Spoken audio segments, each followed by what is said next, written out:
ਚੋਣਾਂ ਸਿਰਫ ਅੰਕੜਿਆਂ ਦੀ ਖੇਡ ਨਹੀਂ ਹੁੰਦੀਆਂ। ਇਹ ਇੱਕ ਅਜਿਹਾ ਫਤਵਾ ਹੈ ਜਿਹੜਾ ਜ਼ਮੀਨ ਦੀ ਮਿੱਟੀ 'ਚੋਂ ਪੈਦਾ ਹੁੰਦਾ ਹੈ। ਇਸ ਵਿਸ਼ਲੇਸ਼ਣ ਵਿੱਚ ਅਸੀਂ ਇਹੀ ਸਮਝਾਂਗੇ ਕਿ ਕਿਵੇਂ ਚੋਣਾਂ ਅਸਲ ਵਿੱਚ ਪ੍ਰਸ਼ਾਸਨ ਲਈ ਇੱਕ ਤਰ੍ਹਾਂ ਦੀ ਡਾਟਾ ਇੰਜੀਨੀਅਰਿੰਗ ਹੁੰਦੀਆਂ ਨੇ।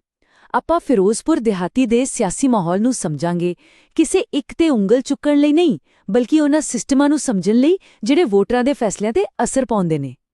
ਹਰ ਚੋਣ ਦੀ ਆਪਣੀ ਇੱਕ ਕਹਾਣੀ ਹੁੰਦੀ ਹੈ, ਪਰ ਉਸ ਕਹਾਣੀ ਨੂੰ ਸੁਣਨ ਲਈ ਸਭ ਤੋਂ ਪਹਿਲਾਂ ਪੰਜਾਬ ਦੀ ਮਿੱਟੀ ਦੀ ਆਵਾਜ਼ ਸੁਣਨੀ ਪੈਂਦੀ ਹੈ। ਸਾਡਾ ਧਿਆਨ ਹੈ ਫਿਰੋਜ਼ਪੁਰ ਦਿਹਾਤੀ ਤੇ।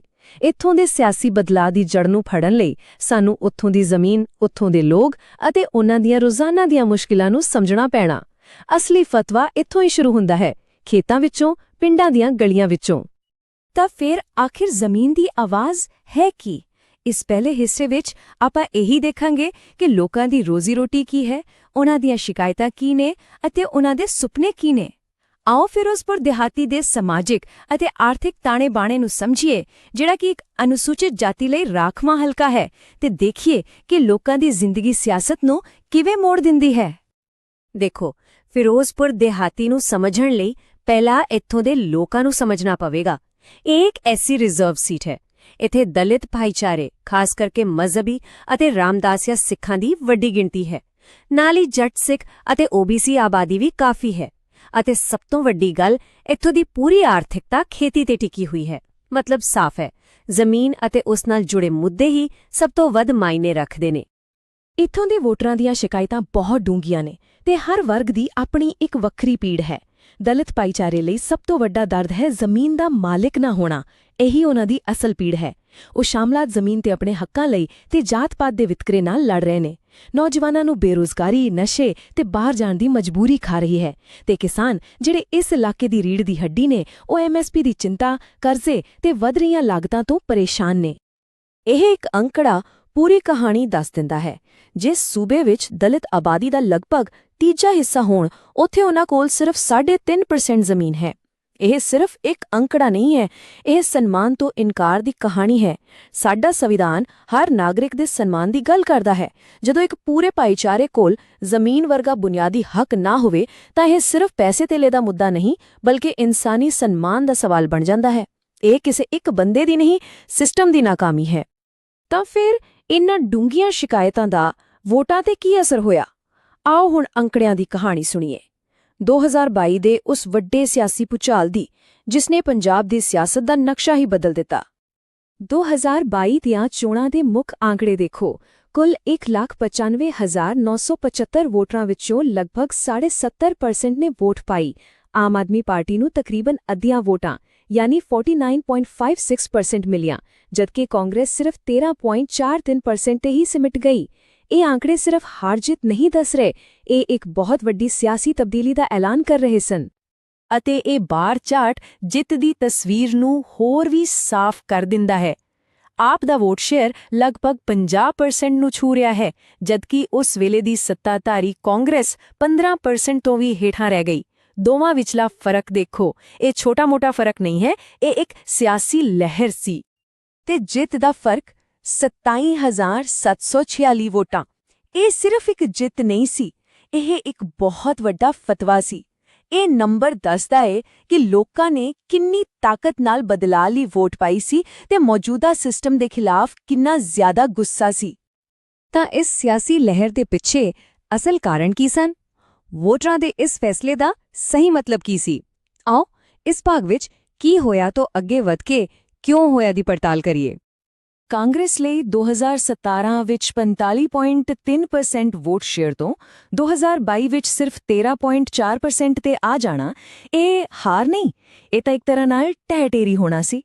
ਇਹ ਇੱਕ ਕਲਾਸਿਕ ਕੇਸ ਸੀ ਜਿੱਥੇ ਇੱਕ ਕਮਜ਼ੋਰ ਹੁੰਦਾ ਸੰਗਠਨ ਸੱਤਾ ਵਿਰੋਧੀ ਲਹਿਰ ਦੇ ਇੱਕ ਭਿਆਨਕ ਤੂਫਾਨ ਨਾਲ ਟਕਰਾ ਗਿਆ। ਇਸ ਨਤੀਜੇ ਦੇ ਪਿੱਛੇ ਕਈ ਵੱਡੇ ਕਾਰਨ ਸਨ। ਪਹਿਲਾ, ਆਪ ਦੀ ਇੱਕ ਬਹੁਤ ਮਜ਼ਬੂਤ ਲਹਿਰ ਜਿਸਨੇ ਖਾਸ ਕਰਕੇ ਪਿੰਡਾਂ ਦੇ ਦਲਿਤਾਂ ਤੇ ਨੌਜਵਾਨਾਂ ਨੂੰ ਆਪਣੇ ਵੱਲ ਖਿੱਚਿਆ।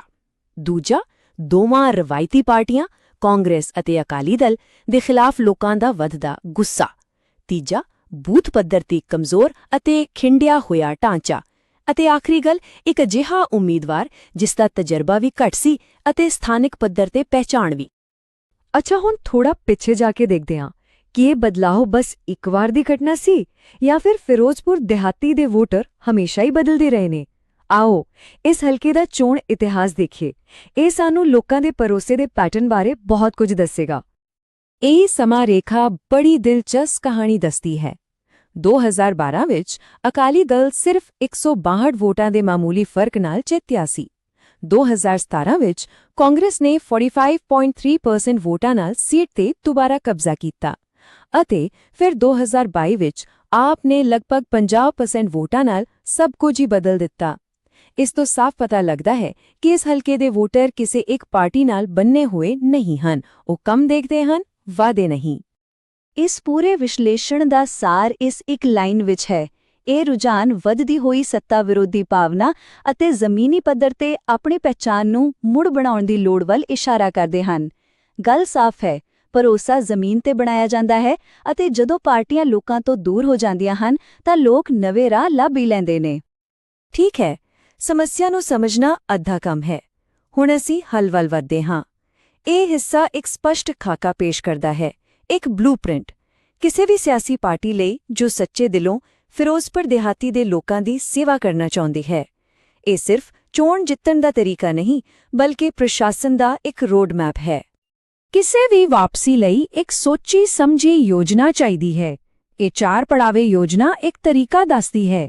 ਪਹਿਲਾ ਪੜਾਅ ਜ਼ਮੀਨ ਤੇ ਜਾ ਕੇ ਹਾਲਾਤ ਨੂੰ ਸਮਝਣਾ ਅਤੇ ਸੰਗਠਨ ਨੂੰ ਮਜ਼ਬੂਤ ਕਰਨਾ। ਦੂਜਾ ਸਹੀ ਲੋਕਾਂ ਤੱਕ ਪਹੁੰਚ ਕਰਨਾ ਤੇ ਆਪਣਾ ਸੁਨੇਹਾ ਦੇਣਾ। ਤੀਜਾ ਲੋਕਾਂ ਨੂੰ ਆਪਣੇ ਨਾਲ ਜੋੜਨਾ ਤੇ ਚੌਥਾ ਆਖਰੀ ਦਿਨਾਂ ਵਿੱਚ ਪੂਰਾ ਜ਼ੋਰ ਲਾਣਾ ਤੇ ਹਰ ਵੋਟਰ ਨਾਲ ਸੰਪਰਕ ਕਰਨਾ। ਹਰ ਪੜਾਅ ਦੂਜੇ ਤੇ ਉਸਰਦਾ ਹੈ ਤਾਂ ਜੋ ਜਿੱਤ ਦਾ ਰਾਹ ਪੱਕਾ ਹੋ ਸਕੇ।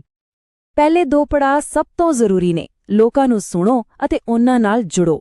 ਇਸ ਦਾ ਮਤਲਬ ਹੈ ਜ਼ਮੀਨ ਤੇ ਉਤਰਨਾ, ਘਰ-ਘਰ ਜਾ ਕੇ ਲੋਕਾਂ ਦੀਆਂ ਸ਼ਿਕਾਇਤਾਂ ਸੁਣਨੀਆਂ, ਬੂਥ ਕਮੇਟੀਆਂ ਨੂੰ ਟ੍ਰੇਨਡ ਵਰਕਰਾਂ ਨਾਲ ਮਜ਼ਬੂਤ ਕਰਨਾ, ਜ਼ਮੀਨੀ ਹੱਕਾਂ ਤੇ ਦਲਿਤ ਸੰਮੇਲਨ ਕਰਵਾਉਣੇ, ਨੌਜਵਾਨਾਂ ਲਈ ਰੁਜ਼ਗਾਰ ਮੇਲੇ ਲਗਾਉਣੇ ਅਤੇ ਕਿਸਾਨਾਂ ਨਾਲ ਬੈਠ ਕੇ MSP ਤੇ ਜ਼ਮੀਨੀ ਸੁਰੱਖਿਆ ਦੀ ਗੱਲ ਕਰਨੀ। ਭਰੋਸਾ ਇੱਥੋਂ ਹੀ ਬਣਨਾ ਸ਼ੁਰੂ ਹੁੰਦਾ ਹੈ। ਆਖਰੀ 2 ਪੜਾਅ ਉਸ ਬਣੇ ਹੋਏ ਭਰੋਸੇ ਨੂੰ ਵੋਟਾਂ ਵਿੱਚ ਬਦਲਣ ਲਈ ਹਨ। ਪਹਿਲਾ, ਜਿੱਥੇ ਮੁਕਾਬਲਾ ਸਖਤ ਹੋਵੇ ਉਨ੍ਹਾਂ ਬੂਥਾਂ ਤੇ ਘਰ-ਘਰ ਪ੍ਰਚਾਰ ਹੋਰ ਤੇਜ਼ ਕਰਨਾ। ਫਿਰ ਵੱਡੇ ਆਗੂਆਂ ਨਾਲ ਵੱਡੀਆਂ ਰੈਲੀਆਂ ਕਰਨਾ। ਤੀਜਾ, WhatsApp ਅਤੇ Instagram ਰਾਹੀਂ ਡਿਜੀਟਲ ਮੁਹਿੰਮ ਚਲਾਉਣਾ। ਨਾਲ ਹੀ ਝੂਠੀਆਂ ਖਬਰਾਂ ਦਾ ਮੁਕਾਬਲਾ ਕਰਨ ਲਈ ਇੱਕ ਟੀਮ ਬਣਾਉਣਾ। ਅਤੇ ਅੰਤ ਵਿੱਚ ਵੋਟਿੰਗ ਵਾਲੇ ਦਿਨ ਹਰ ਸਮਰਥਕ ਨੂੰ ਬੂਥ ਤੱਕ ਪਹੁੰਚਾਉਣਾ ਯਕੀਨੀ ਬਣਾਉਣਾ। ਪਰ ਇਸ ਸਭ ਵਿੱਚ ਇੱਕ ਬੁਨਿਆਦੀ ਅਸੂਲ ਯਾਦ ਰੱਖਣਾ ਬਹੁਤ ਜ਼ਰੂਰੀ ਹੈ। ਲੋਕਤੰਤਰ ਵਿੱਚ ਸੰਚਾਰ ਦੀ ਇੱਕ ਜ਼ਿੰਮੇਵਾਰੀ ਹੁੰਦੀ ਹੈ। ਭਾਵੇਂ ਗੱਲ WhatsApp ਤੇ ਹੋਵੇ ਜਾਂ ਪਿੰਡ ਦੀ ਸੱਥ ਵਿੱਚ, ਮਕਸਦ ਲੋਕਾਂ ਨੂੰ ਗੁੰਮਰਾਹ ਕਰਨਾ ਨਹੀਂ, ਸਗੋਂ ਸਹੀ ਜਾਣਕਾਰੀ ਦੇ ਕੇ ਉਨ੍ਹਾਂ ਨੂੰ ਤਾਕਤ ਦੇਣਾ ਹੋਣਾ ਚਾਹੀਦਾ ਹੈ। ਇਸ ਨੂੰ ਕਹਿੰਦੇ ਹਨ ਸੂਚਿਤ ਜਨਤਕ ਭਾਸ਼ਣ। ਭਾਰਤ ਦੇ ਨਵੇਂ ਡਾਟਾ ਸੁਰੱਖਿਆ ਕਾਨੂੰਨਾਂ ਦਾ ਵੀ ਇਹੀ ਸਿਧਾਂਤ ਹੈ, ਲੋਕਾਂ ਦੀ ਸਹਿਮਤੀ ਦਾ ਸਨਮਾਨ ਕਰਨਾ ਅਤੇ ਉਨ੍ਹਾਂ ਦੀ ਜਾਣਕਾਰੀ ਦੀ ਗਲਤ ਵਰਤੋਂ ਨਾ ਕਰਨਾ। ਇੱਕ ਚੋਣ ਮੁਹਿੰਮ ਦਾ ਅੰਤ ਅਸਲ ਵਿੱਚ ਪ੍ਰਸ਼ਾਸਨ ਦੀ ਸ਼ੁਰੂਆਤ ਹੁੰਦਾ ਹੈ। ਇਹ ਹਿੱਸਾ ਸਾਨੂੰ ਵਾਅਦੇ ਤੋਂ ਨੀਤੀ ਤੱਕ ਦੇ ਸਫ਼ਰ ਤੇ ਲੈ ਕੇ ਜਾਂਦਾ ਹੈ। ਇਹ ਲੀਡਰਸ਼ਿਪ ਲਈ ਇੱਕ 4-ਪੱਖੀ ਮਾਰਗ ਹੈ ਜਿਹੜਾ ਲੰਬੇ ਸਮੇਂ ਦੀ ਅਗਵਾਈ ਲਈ ਬਹੁਤ ਜ਼ਰੂਰੀ ਹੈ। ਪ੍ਰਭਾਵਸ਼ਾਲੀ ਸ਼ਾਸਨ ਨੂੰ 4 ਨਜ਼ਰੀਆਂ ਤੋਂ ਦੇਖਣਾ ਪੈਂਦਾ ਹੈ। ਇਸ ਨੂੰ ਅਸੀਂ ਚਤੁਰਮੁਖ ਜਾਂ 4-ਪੱਖੀ ਨਜ਼ਰੀਆ ਕਹਿੰਦੇ ਹਾਂ। ਪਹਿਲਾ, ਚੋਣਵੀਂ, ਵੋਟਰਾਂ ਦੀ ਵੰਡ ਨੂੰ ਸਮਝਣਾ ਤੇ ਮੁੱਦਿਆਂ ਦੇ ਆਧਾਰ ਤੇ ਗੱਠਜੋੜ ਬਣਾਉਣਾ। ਦੂਜਾ, ਸੰਗਠਨਾਤਮਕ, ਜ਼ਮੀਨੀ ਪੱਧਰ ਤੇ ਕਮਜ਼ੋਰ ਹੋ ਚੁੱਕੇ ਢਾਂਚੇ ਨੂੰ ਮੁੜ ਤੋਂ ਖੜਾ ਕਰਨਾ। ਤੀਜਾ, ਬਿਰਤਾਂਤਕ, ਜ਼ਮੀਨ, ਨੌਕਰੀਆਂ ਤੇ ਇਨਸਾਫ ਤੇ ਇੱਕ ਦਿਲਚਸਪ ਕਹਾਣੀ ਬਣਾਉਣਾ। ਅਤੇ ਚੌਥਾ, ਸਰੋਤ, ਡਿਜੀਟਲ ਸਾਧਨਾਂ ਦੀ ਸਹੀ ਵਰਤੋਂ ਕਰਨਾ ਤੇ ਜ਼ਮੀਨੀ ਪੱਧਰ ਦੇ ਜਨੂੰਨ ਤੇ ਭਰੋਸਾ ਕਰਨਾ। ਇਨ੍ਹਾਂ 4 ਦਾ ਸੰਤੁਲਨ ਹੀ ਸਫਲਤਾ ਦੀ ਕੁੰਜੀ ਹੈ। ਤੇ ਅੰਤ ਵਿੱਚ ਸਵਾਲ ਉਹੀ ਹੈ ਜਿਹੜਾ ਇਸ ਪੂਰੇ ਵਿਸ਼ਲੇਸ਼ਣ ਦੇ ਕੇਂਦਰ ਵਿੱਚ ਹੈ। ਇੱਕ ਨੇਤਾ ਅੰਕੜਿਆਂ ਨੂੰ ਸਨਮਾਨ ਵਿੱਚ ਅਤੇ ਇੱਕ ਬਲੂਪ੍ਰਿੰਟ ਨੂੰ ਭਰੋਸੇ ਦੇ ਬੰਧਨ ਵਿੱਚ ਕਿਵੇਂ ਬਦਲਦਾ ਹੈ? ਇਸ ਦਾ ਜਵਾਬ ਕਿਸੇ ਰਣਨੀਤੀ ਵਿੱਚ ਨਹੀਂ, ਬਲਕਿ ਨੀਅਤ ਵਿੱਚ ਹੈ।